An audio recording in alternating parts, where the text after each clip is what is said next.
You've all heard the phrase, all the gear, all the time. Yeah, brother. And if somehow you haven't, what's it like living under that rock of yours? You got room for one more sweet little alien for you? You got room for another one? I kind of want to be under there, actually. It's a lot better than out here.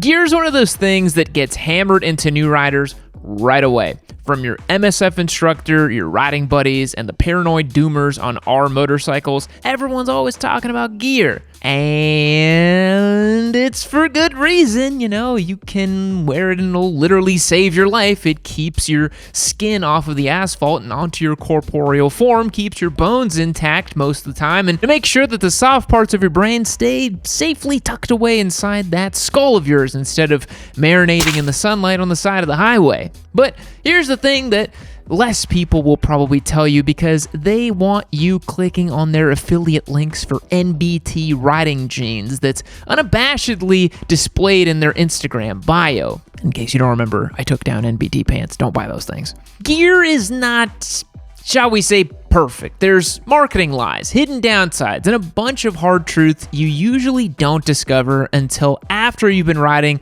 long enough to learn these lessons the hard way. So let's break down 7 unpopular gear truths about motorcycle gear that nobody's going to tell you. Some of this is going to save you money, some of this will save you from disappointment, and all of them will make you into a smarter rider. Let's get into it. I've said it before, but it bears repeating. Motorcyclists are vain. We like shiny things that go fast and make cool noises. I mean, that's like a 54 IQ move right there. Come on, so what? It's a lot of fun. But that vanity also informs our gear purchasing decisions. Every rider wants to be seen with their AGV, showy, or awry helmet. And look, I'm not immune from it either. I just dropped a bunch of money on a brand new flashy Arai because I was like, I gotta look matchy-matchy with my bike and I gotta look cool. It wasn't necessarily the best value for money, I just wanted the best one I wanted. And look, those brands are objectively the best according to many riders. As mentioned, I'm a hardcore Arai fan myself, and for total transparency, I gotta tell you that. But these premium helmets are not always necessarily safer than the less expensive alternatives. And if you're just getting started with riding, you probably don't need the most expensive helmet. The safety certifications a helmet carries, regardless of the price point, is what you want to look for. Go to your local cycle gear and tell the sales guy, show me them certs, baby, what you working with? Come on, let me see those stickers. And when it comes to certifications, there's DOT, ECE, and SNELL to a lesser extent that all require different standards be met for the wearer's protection. A DOT helmet just means the United States Department of Transportation recognizes your freedom as an American to suffer a traumatic brain injury should you so choose. I mean, really, essentially DOT safety standards are just far less rigorous than those of the ECE. That's why here on the channel we say if it just has a DOT sticker, that thing's basically a paperweight. A helmet that passes the ECE standard, which is now up to 22.06, has gone through more comprehensive testing to protect during impacts, among other factors. A SNELL-rated helmet is tested for higher impact forces as well, though this certification is less common than ECE. You can find ECE-rated helmets for as little as $200, and there are helmets that meet the more specialized racing requirements for less than $600. So even if you think the bike talk girlies expect every hot Instagram biker boy to own a $1,600 AGV piece of carbon, it's not a safer helmet. So other than the clout, what are you really paying for? These ultra expensive helmets are going to be a lot lighter, quieter, and more comfortable to wear. And is that nice? Certainly. It was a big reason why I got my Arai XD5. The thing feels like I'm sitting inside of a plush Mercedes S-Class, but it doesn't necessarily translate to protection. A $600 helmet that fits your head correctly and meets ECE 22.06 is going to keep you alive just as well as an ultra aerodynamic carbon fiber lid designed for serious racers. This truth doesn't apply to just helmets. Jackets, gloves, and boots follow that same rule. When safety standards are met, you're mostly just paying for style, comfort, and the brand name. A lot of riders think buying premium gear means they're going to be set for life. I'll spend $1,500 on this Dainese jacket, it'll last me forever. Unfortunately, it just isn't the case. Just like tires or milk, gear has a shelf life, even the expensive stuff. Leather dries and cracks. Sweat, sun, and rain break it down further over time, and then your leather jacket's gonna look like the interior of a 1994 Cadillac DeVille that's been parked in the sun for 30 years. Textile membranes also degrade. Gore-Tex and other waterproof layers lose effectiveness as the microscopic pores clog with dirt, sweat, and oil. And eventually, even the hardware that holds your gear together and keeps the armor in the proper place will wear out, flex, and reduce its effectiveness. Helmets are the clearest example. The EPS foam inside of it, which is designed to crush and absorb impact, degrades after about 5 years of use, and even less if you sweat a lot or leave it in the sun. That means if your $1,200 helmet looks fine on the outside, it's past its prime on the inside. Look, as I mentioned, I recently had to buy a new helmet. It hurts every time you gotta do it, but 5 years is 5 years, and I don't want to play that game of Russian roulette. Boots and gloves go through the same process. Boots lose stiffness in the soles and ankle cups. Gloves stretch and lose abrasion resistance. It doesn't really matter how much you paid, they're just not immortal. That's why you see veteran riders constantly replacing gear. It's not because they love wasting money. I mean, they're motorcyclists, so of course they love wasting money, but it's because they know gear wears out no matter the price. And come on, it's a great excuse to buy some new stuff, let's be real. You gotta tell the wife, hey, come on, this gear's not safe anymore. I need the latest and greatest, fanciest stuff. I mean, motorcyclists love wasting money. It's why you see guys buying 30-year-old Ducatis or full exhaust systems for their Ninja 400s. Part and parcel, baby. Okay, let me take a break really quick and tell you about a secret weapon I use on my bike, and that is Rockform. I've been using products from them for many years now, and you'll always find one of their mounts on my bikes. Right when I think a Rockform handlebar mount can't get any better, they went and dropped their new wireless charging head. This little guy fits onto any existing Rockform handlebar mount, and when plumbed into USB power, it'll wirelessly charge your phone anytime it's mounted onto your handlebar. It's pretty sweet. It means no more arriving at your destination with 5% battery or fumbling around with extra cords every time you get on or off your bike. I've been using it, and honestly, it's a game changer. Whether you're commuting or heading out on a weekend canyon run, your phone stays powered, protected, and perfectly positioned.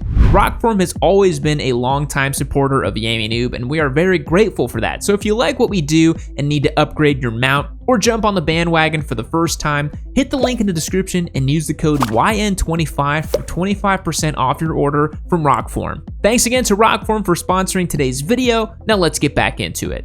Now, this is one that I don't see people talking a lot about, but the fit of your gear matters more than the features. You can buy a motorcycle jacket with CE Level 2 rated armor, a hydration bladder, and a wireless charging pocket, but if it doesn't fit you right, it's not going to do the job properly during a crash. If your jacket is too loose, the armor can shift out of position, leaving your elbows or shoulders susceptible to impact, or the whole thing can slide up and expose your flesh prison to hungry pavement. If the gloves are too big, they can completely fly off if you go down, then they'll be left on the roadside for some random passerby to wonder, how the hell did that happen? You ever seen an unaccompanied pair of shoes out in the road? I mean, it's just always kind of unnerving. Once a month, I just see two shoes just in the middle of the road, and I always think that some jaywalker got T-boned by a Hyundai with temporary tags and got knocked right out of their sneakers. That will be you if your gloves don't fit. If your helmet is too large, it can cause your head to rattle around the inside like a ball inside of a spray paint can, which is not going to adequately absorb the impact that can cause severe injury. But on the flip side, if your gear is too tight, it restricts your ability to move on the bike. You can't shift your body weight properly, your circulation gets cut off, and as a result, your protective gear is actually making you a worse rider. Think of gear like a seatbelt. A loose seatbelt won't save you from being ejected from a car, and a seatbelt that is tightened around your neck until your face turns blue isn't gonna work either. It's the same deal with motorcycle gear. A $300 jacket that fits perfectly is safer than a $1,200 race suit that's 2 sizes too big that you got for a steal on Marketplace because the owner died of heart disease. Fit is an even greater consideration if you intend on wearing an airbag vest. There must be enough room beneath your jacket and the airbag to properly inflate once triggered, otherwise the force of the expansion will be transmitted into your ribs and back as opposed to pushing outward, creating a proper cushion between the body and the ground as intended. There's actually some crazy horror stories and urban legends right now online floating around about airbags where they actually deployed and then just broke the guy's ribs. Not good. The safety standards for motorcycle gear can be confusing. You've got CE rated garments ranging from A to AAA, then you've got CE level 1 or 2, and then often the garment rating and the armor rating aren't on the same level. So let me break this down a little bit. The CE garment rating is the baseline for safety. This indicates how resistant a jacket or a pair of pants are to impact and abrasion resistance. Then the armor within the gear is rated differently. So you could have a CE AAA rated garment, the highest rating, that only uses a CE level 1 armor, the lower of the two tiers, which provides about half of the impact protection as the coveted level 2 armor. So why do the highest rated jackets not come with the highest rated armor? Why isn't level 2 armor just default at this point? Well, it's bulkier, it's a little less comfortable to wear and a little bit more costly to produce, but it's not the end of the world. If you have a jacket you really like, you can always upgrade the armor yourself and swap out the pads for some level 2 rated pieces. So, the unpopular truth here, some pieces of gear are just not quite as safe as you'd be led to believe. Much to the chagrin of the Reddit @GAT police, people buy gear based on how it looks. They buy gear that aligns with how they envision themselves and the type of motorcycle they ride. And at the end of the day, the company responsible for manufacturing this gear recognizes this too. The retro leather jacket with the quilted stitching and no armor worn by Triumph guys or Sportster riders is basically a fashion jacket. Armored flannel shirts, I'm not exactly sure how well that's going to work out if you hit the pavement, to be honest. Oftentimes, much of the gear you're seeing people wearing on Instagram or at bike night might not be the de facto standards for safety, but instead what is commonly worn for clout farming. And companies lean into this. They know what's selling. That's why most of their most popular items, like helmets, jackets, pants, and all the other stuff, are fundamentally the same year in and year out with only minimal updates or new colors and just slight styling looks. Or slight styling tweaks. And look, I can't sit here and say that I haven't bought gear based solely on how it looks. Of course, I'm always shopping from reputable brands. I don't buy crap from Amazon or NBT Pants or whatever other random drop shippers out there. I usually land on something based on what it looks like, though. And let's be frank, if you like the way your gear looks, you're actually going to be way more likely to actually wear it. But maybe just take a look at the safety ratings first before pulling the trigger. And I'd like to believe you're smart enough to suss out what is and is not a reputable brand, right?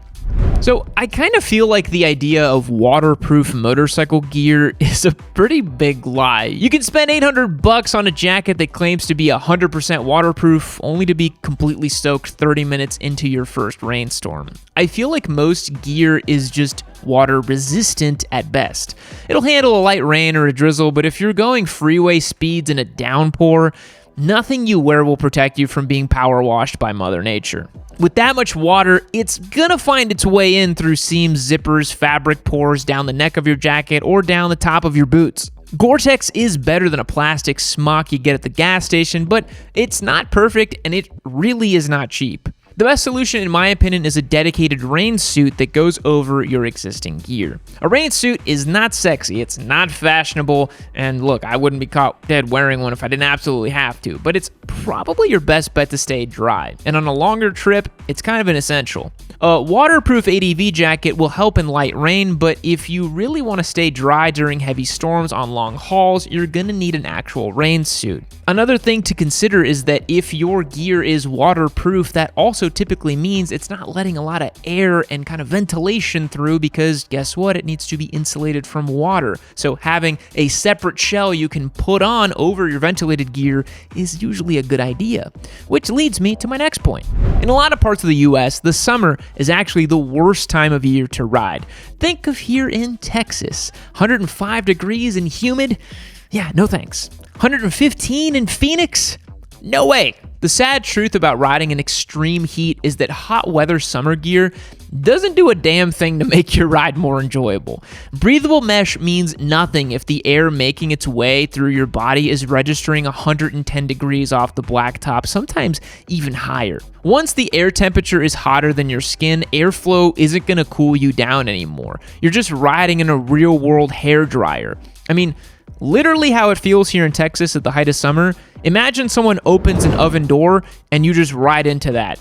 It's just that hot blast of air constantly. It's not nice. Mesh jackets might help you from totally overheating, but you're not going to be cool. Once it's really hot, you're just kind of doomed. The real tip is to stay hydrated. Rocking a hydration pack is going to do a whole lot more to regulate your internal temperature than a mesh jacket alone. And again, like I said, the tip of soaking a t-shirt in cool water and putting that underneath your summer jacket, but oftentimes it feels kind of futile as they dry up in like 10 minutes. I often really like taking a neck gaiter, wetting it in ice cold water, wearing it that way as I'm riding down the road. My neck stays nice and cool. I think it helps keep my brain cool. I don't know. I've been riding in Texas for a long time. That's the best I got. The smartest option beyond staying hydrated is to simply plan your ride for the mornings or evenings before the temperature reaches its daily high. That's really all you can do. So here in Texas, riders often jet out by 7 a.m., come back before noon, or if you're going to do a late afternoon ride, maybe 6 p.m. onwards into the nighttime. But really,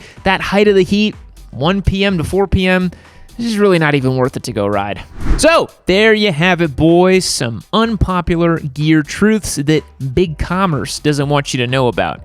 Gear's important. I'm always going to tell you guys that, but you got to know what to look for and what is just a waste of money. Thanks for making it all the way to the end of the video. I truly do appreciate it. Be sure to let me know your favorite gear conspiracy down below, and I'll catch you guys in the next one. Fact: Saudi Arabia imports camels from Australia. It's a screwed up world out there. Goodbye.